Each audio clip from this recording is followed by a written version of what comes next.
was reaching the age of shidduchim, and he was sure that he would marry a fantastic girl. He was brought up in an amazing family in the heart of Bnei Brak, did exceptionally well in school, and then later in yeshiva. He was known as a masmid, a Talmud Chacham, a Bal Midas. Sure enough, he was offered an amazing opportunity. A girl from a great family with a great background, living in the same city. Things seemed almost perfect, and it wasn't long, and they started to meet each other. It was going great. It felt like a match made in heaven. As they were getting closer to engagement, the girl turns to Shlomi and she says, "Shlomi, I see things are getting serious. There's something I need to tell you before we get married."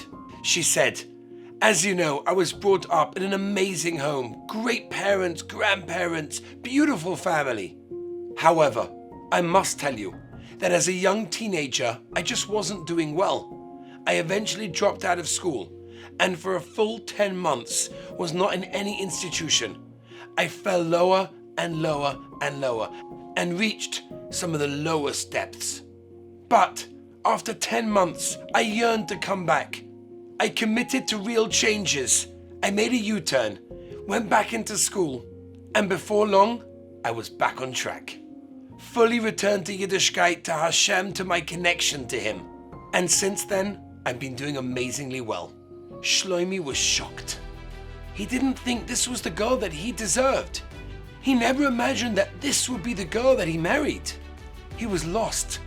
He decided the only way out was to ask the Gadol Hador. So he went to the home in Bnei Brak of Rav Aaron Leib Steinman Zatzal. The Gadol welcomed him in. He sat down and started to talk about the shidduch and everything he went through, and the shocking words that she told him. And he asked Rav Aaron Leib, "What should I do, Rebbe?" Rav Aaron Leib said to him, "Tell me, Shlomi, what do you feel?" Shlomi responded, "I come from a perfect home. I've had such a perfect track record. I don't feel that I should go for anything less than perfect." Rav Aaron Leib turned to him and said, "You're lucky that it's not the father of the girl calling me to ask me what he should do. Because I would tell him that his daughter shouldn't come close to you. Do you not believe in the koyach of Teshuva?